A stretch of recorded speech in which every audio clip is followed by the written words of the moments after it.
On May 22, 2025, inside the sterile walls of Riverbend Maximum Security Institution in Nashville, Tennessee, Oscar Franklin Smith prepared to die. At 75, he was the oldest person on Tennessee's death row. As he lay strapped to the gurney, he turned his head and spoke his final words. "Someone needs to tell the governor the justice system doesn't work. I didn't kill her." Moments later, the lethal injection began. The room fell silent, but the questions did not.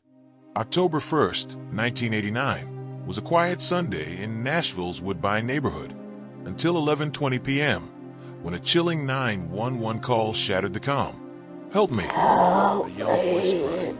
"Frank, no. Help me!" Another shout. The call ended abruptly. Police arrived minutes later at 324 Luty Street, but, seeing no signs of disturbance, left without entering. The next afternoon, the bodies of 35-year-old Judy Smith and her sons, 16-year-old Chad and 13-year-old Jason, were discovered. Judy had been shot and stabbed. Chad shot and stabbed. Jason stabbed multiple times. In all, a tool resembling an ice pick was found at the scene. The murder weapons, including a .22 caliber revolver, were never recovered. Judy Smith was a devoted mother, working hard to provide for her family. Her sons, Chad and Jason, were bright, kind-hearted teenagers. Their lives were filled with promise.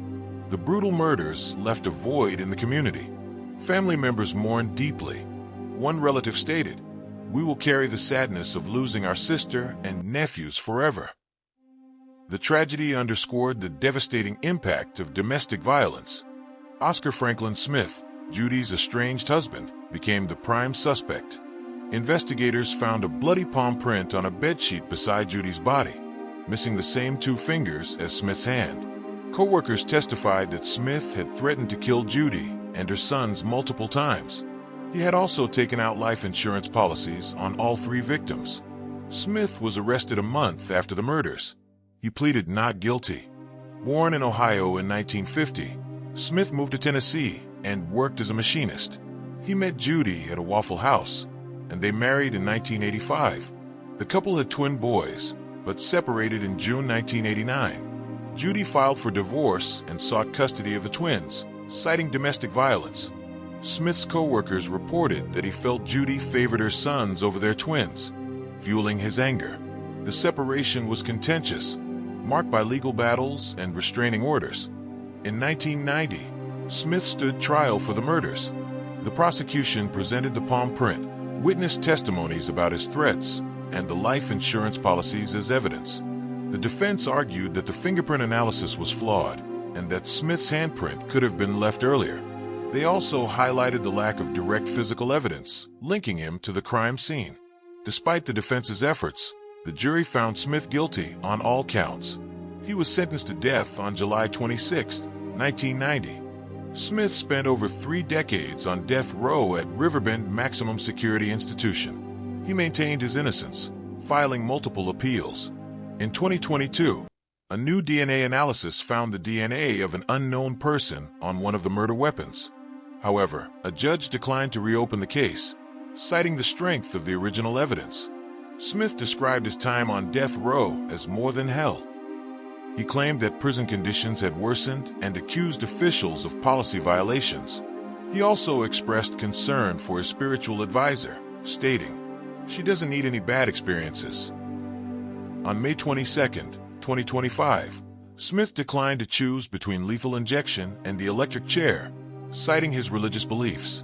He stated, "I was taught that taking your own life, or having anything to do with it, is a sin."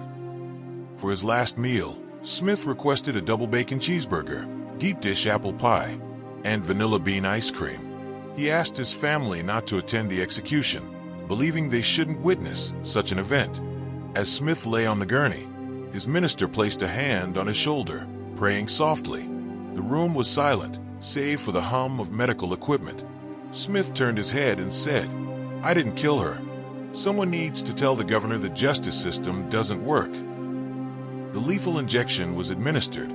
Within minutes, Smith was pronounced dead. Smith's execution marked the end of a long and controversial case. For the victims' families, It was a step toward closure. However, the lingering questions about the DNA evidence and Smith's unwavering claims of innocence left many unsettled. This case serves as a painful reminder of the devastating consequences of domestic violence and the complexities of the justice system. It prompts us to reflect. Would you forgive him? Was he broken or evil? The answers may never be clear, but the impact of that night in 1989 will never be forgotten.